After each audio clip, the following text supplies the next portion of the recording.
At the Modest Sports Show, we believe in teamwork, and not just on the field.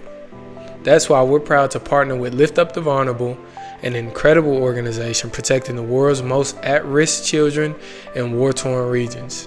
Through your support, Lift Up the Vulnerable prevents human trafficking, offers life-saving education, and provides hope to vulnerable communities.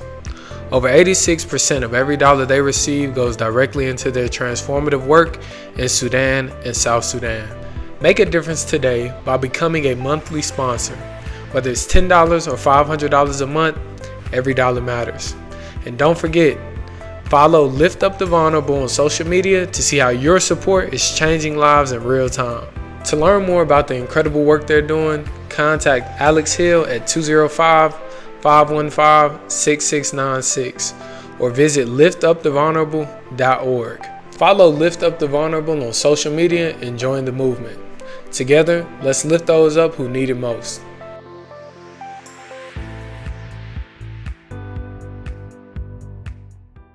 Welcome to the Modest Sports Show, home of your college athlete, where we are player-led and player-focused.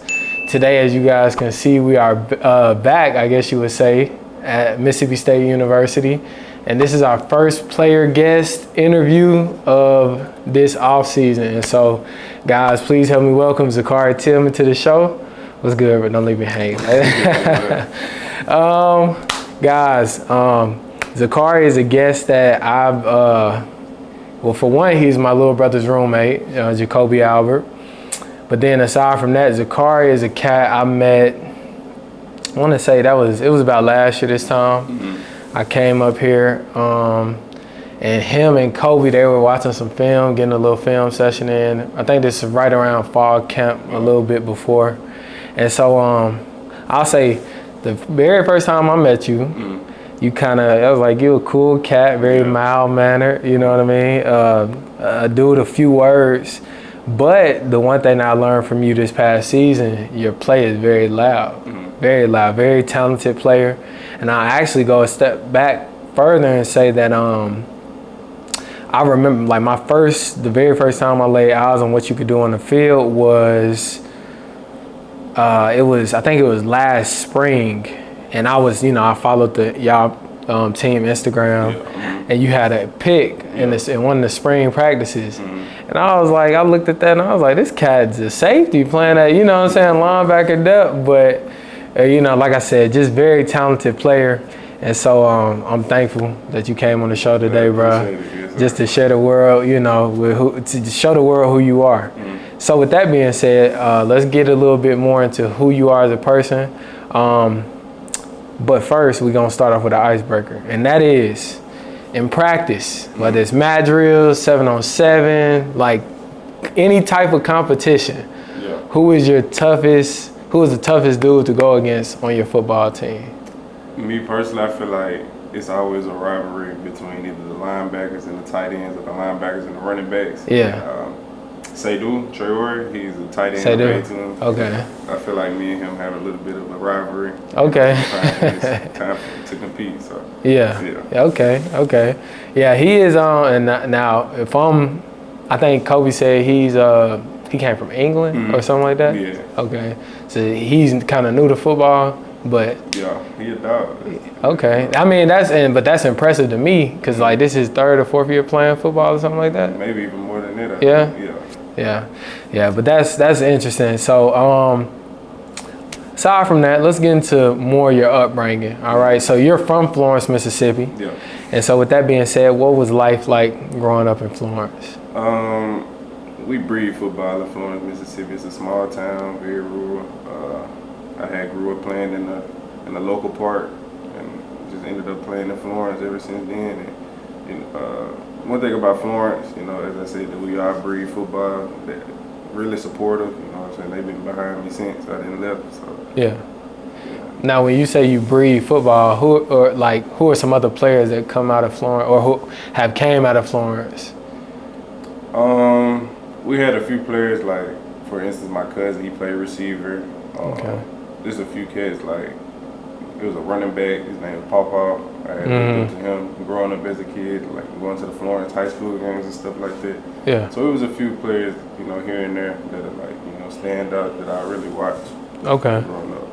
Right, right.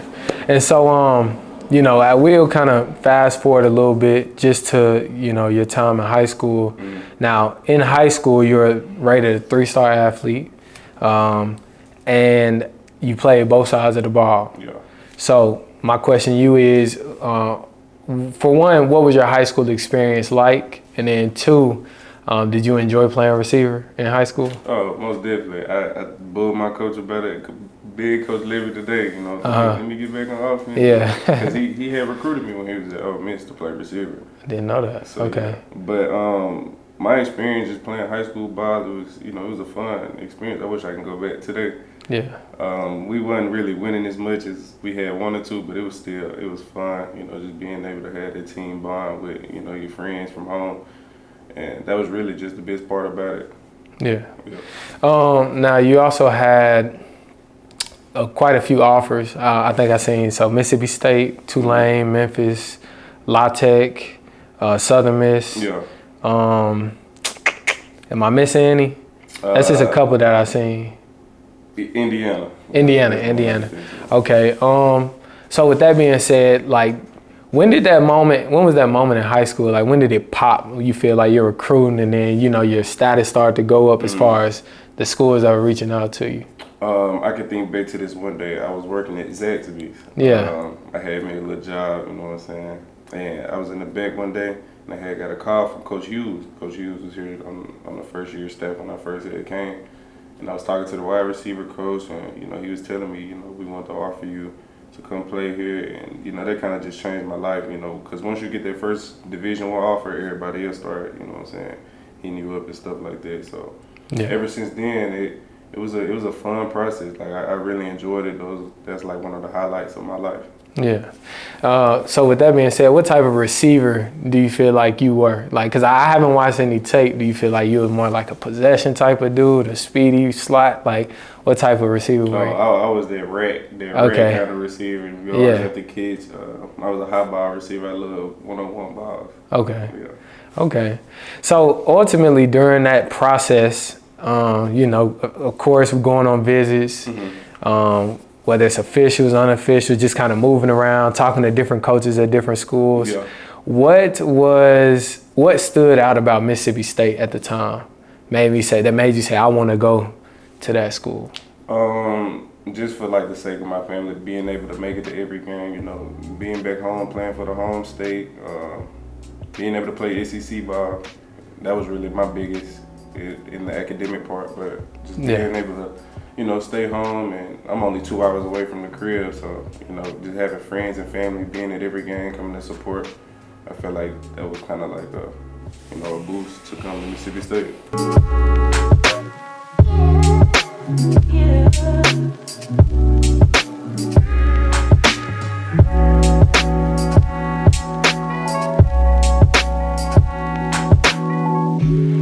Take me back to that first initial, like, you in college, it's freshman year. What is your mindset like at the time? How are you adjusting to, you know, college life? Right.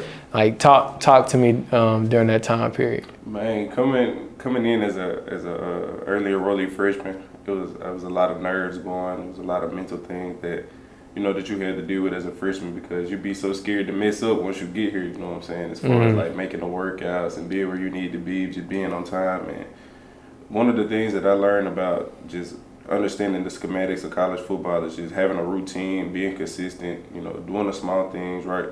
And I feel like that brought me a long way to where I am now. And just having a comfortable like relationship with the coaches and your teammates and stuff like that make you feel comfortable.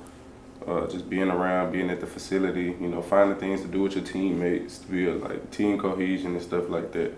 And I just feel like that kind of just set that lead point to, you know, me getting through college as a freshman. Yeah.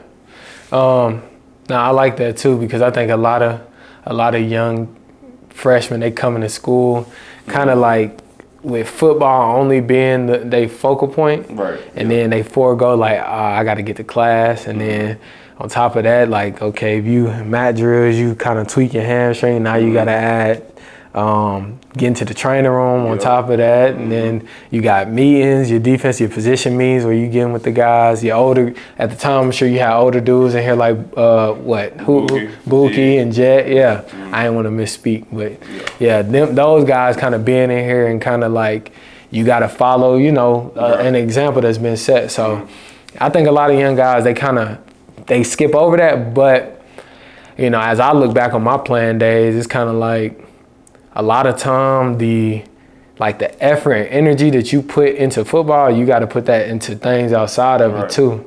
And so it can really burn you out. Now, with that being said, this past season, or actually no, before I get into that, I want to mention when you first got here, it was a different coaching staff. I believe Arnett was on his way transitioning out, as well as Brock and I think a few other coaches at the time. But you had a different staff to recruit you than what originally you came here to play for, am I right? Right, yeah. And so with that being said, at any point in that process were you a little fearful about the decision you had made to come here, or, what was your mindset?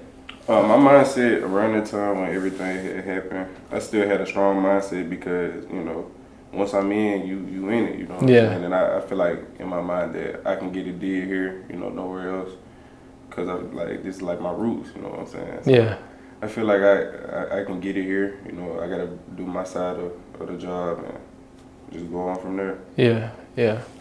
Now, with that being said, when the new staff got here, Coach Levy, Coach Hutzler, and those guys, what was like your first impression of them? Kind of tell me, just kind of like their coaching style. Like, what are some things that you've liked as they've transitioned in? They had some years under their belt. They know what they're talking about. When I first met them, I knew that there'll be some coaches that I can trust. You know what I'm saying? I trust them to this day. They're very hard-nosed and cutthroat about football. They take everything serious as far as like football aspect, and that's the type of coaching staff that I wanted to be around. And that was it. Yeah. And so I like that. I think that I think for me, kind of when I seen the staff come in, like Coach Levy, I said offensively, I think it was gonna be good for y'all just because since Coach Leach passed and like just different coaches that we've had here, it seems like the offensive side of the ball has kind of been like stagnant. Defensively, I think it's like a tradition for Mississippi State to have good defenders, based on the guys that have been here in the past. And so I think this season it was rough for me to see y'all struggle the way that y'all did offensively at times, but then also just the team as a whole. And so I want you to kind of speak to the season that you all just had as a whole, like, the expectation, what it might have been before the season started. And just run me through that whole season.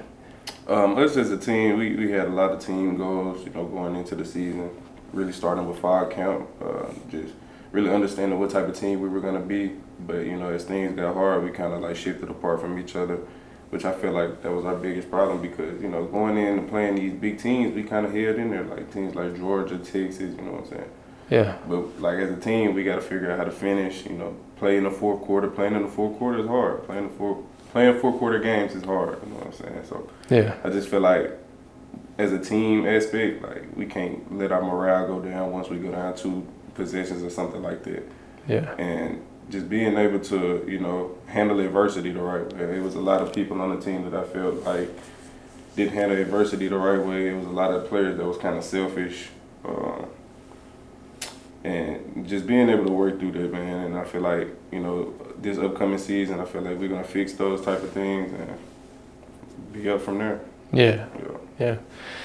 So, I mean, like, with that being said, what is this spring as a team but more individually? I want to get back to you. Like, what has this spring kind of looked like? I know we're about 2-3 weeks into the spring for you all.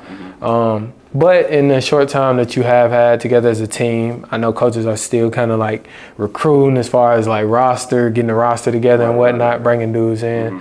What has these 3 weeks or so kind of look like for you all? Man, we've been getting it, man. Like, Yeah. I can tell that, you know, everything is different now. Like, they holding people accountable. Like, all the small things matter now.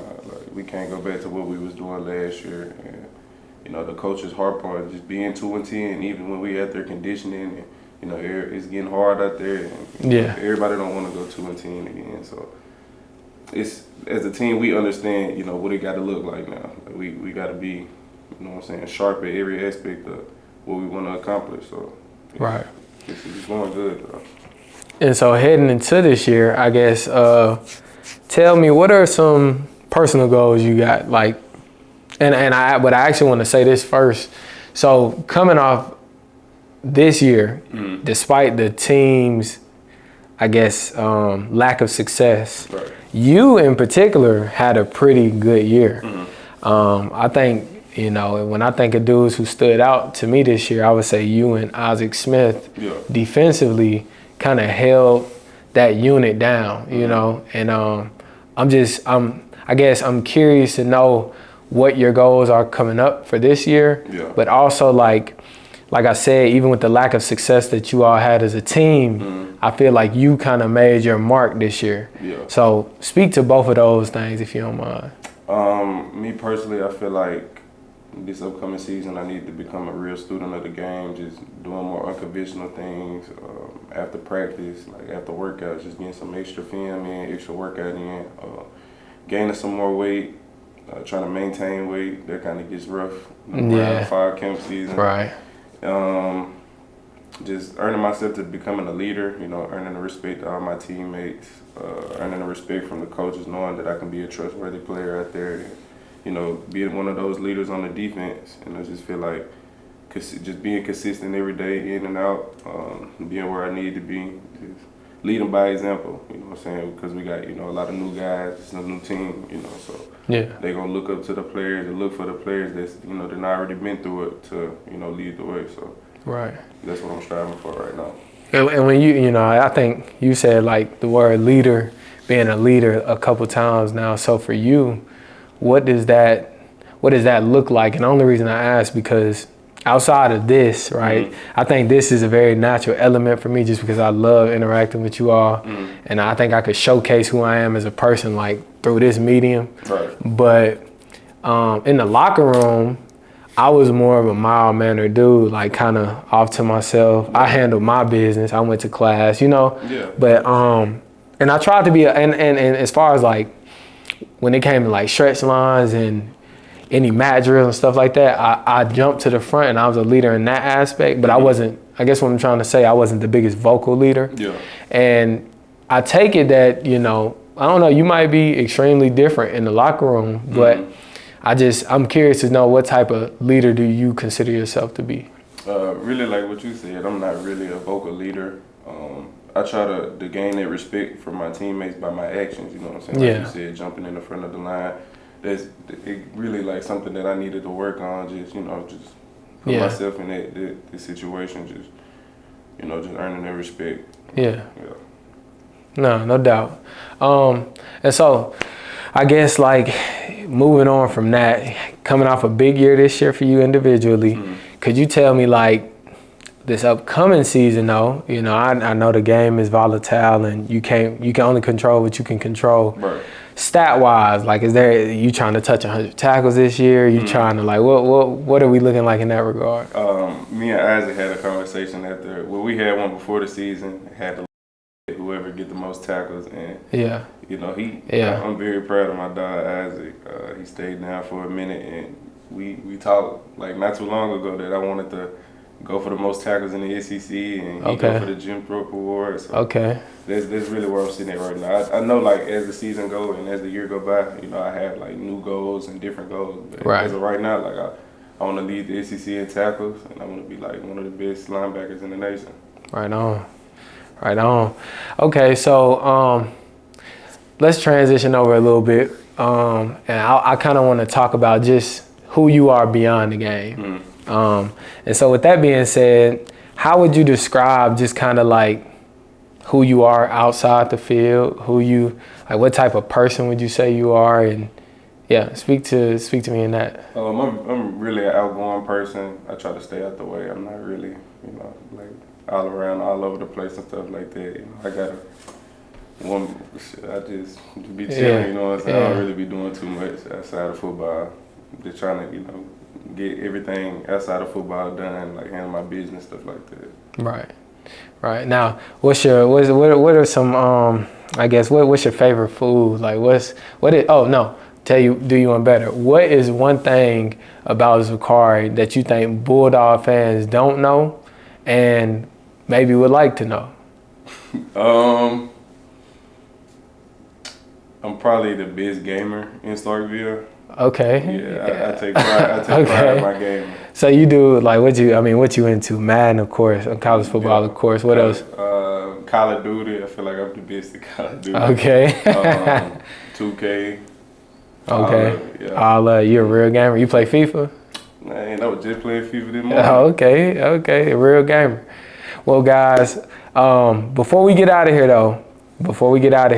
this is new to the channel this year. We're going to be asking all our player guests, coach guests, all the guests we have on, what was their modest moment?